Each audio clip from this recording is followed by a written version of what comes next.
Hey everyone, so today I'm going to show you a bridal makeup tutorial for textured skin and monolid eyes. So I can't wait to show you this because it is highly requested by a lot of my students and my viewers, so let's get started. The first thing I'm going to do is the base. Now when you have textured skin, you have pores, you have blemishes to cover. So actually the number one thing you have to do is keep your skin hydrated. So I'm going in with the Makeup Forever So Divine and massaging this into the face. I learned this in a Indonesian makeup workshop actually, and they massaged the skin, wiped it off, and the skin is so much softer to begin the makeup. This is actually an essential step that you have to do. Then I'm going to be applying my prep. This is just moisturizer, sunscreen. I'm also applying a hydrating primer and also on top of that a smoothing primer. The smoothing primer is a Smashbox Photo Finish primer. It is one of my favorites and it helps to level out the pores and the skin texture. Essential. Then after that, I am just pushing the primer in. You can see I'm pretty careful with the prep work. It is something that is quite extensive and important. After this, I'm actually going to be applying color corrector. I'm using a green color corrector to minimize the redness on the skin. This is definitely a technique that is proven over time. I'm applying orange corrector under the eyes and on certain blemishes. I've then chosen to go in with a cream concealer. This is going to be able to fill in and blur the texture on the skin. It is better than using a liquid concealer. Blocking it out and then going in with a semi-matte foundation. You should go for a matte foundation and not a glowing one because a glowing one will actually highlight the texture and the pores. So I'm using one of my favorites. It's a Charlotte Tilbury Airbrush Flawless Finish foundation and it is amazing for this particular type of skin texture. So I'm going in with a wet sponge and it is so full coverage, but it has a matte finish that is not too drying. It is the perfect foundation if you have a similar skin type.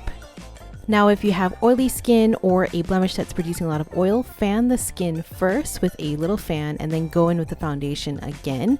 This is going to create another layer on top and lock everything in. It is awesome. And then I'm going to take my cream contour. This is the Fenty Matchsticks in Amber. And since she has very fair skin, this is a gray toned bronzer that's going to be able to contour her face. I'm going to also work this onto her nose area, drawing it down in a very straight line to contour her nose. Then I'm correcting the contour with a sponge and some foundation. I'm also using a cream blush. This is the Fenty one in Petal Poppin'. It's one of my favorites. And I'm just blending that on the cheek, patting it in and being careful not to rub away any of the foundation and concealer below. This is the top trick. This Charlotte Tilbury Airbrush Flawless Brightening Powder with a triangular puff is the trick to get that beautiful matte flawless finish. I'm just pushing this carefully onto the face. I'm not using loose powder. This powder is the bomb and it is going to smooth out. And look at this, guys. Yeah. And then I'm actually going to be putting some loose powder underneath and starting the eye makeup. So I'm going to go in with eyebrows. I'm using a eyebrow pencil. This is the Anastasia Beverly Hills and Taupe, as well as the accompanying powder to set the brows. Not too hard, something very natural is what is desired. And then for the eye makeup, I'm going to start off by applying a base on top of the eyes. So I'm applying the concealer and then setting it with some powder to start the eye makeup. So for the eye makeup, I'm going to do some, I don't know, I saw this Xiaohongshu app and they had a lot of like kind of more sakura pink eyeshadow. So I'm going for that. And for monolid makeup, it's rather simple. You just don't want to go too high up and too kind of intense with the eyeshadow. You want everything to be very soft and blurred out, keeping within the boundaries of the eye and focusing more on the lash line than trying to have like a blotch of color that is at the back of the eye. So everything is just kind of very natural. That's how I like to keep things, and just adding color, more smudging closer to the lash line and bringing the color upwards slowly, asking the model to kind of open her eyes from time to time to kind of seeing if the actual eyeshadow I am applying is accentuating her eye shape. So that's how I normally do it. And I kind of am kind of painting a face in general. That's how I have like, when I'm painting, I just feel it. I don't know how to explain it, but in my classes, I do actually teach a map. So if you're interested in learning, I do teach maps within my classes. I'm highlighting the inner corners, and then for lashes, I am curling the lashes first, and I love using individual lashes. A box of these only costs $1.80, and I wear these individual lashes every single day on myself, and I love putting them on my clients. I have boxes and boxes and boxes of individual lashes at my studio, so I'm just gluing them one by one, and it just creates the most beautiful natural lashes, especially if you have monolids. The eye area is so delicate, you don't want to kind of crowd it with really heavy lashes, so natural individual lashes are the bomb for this.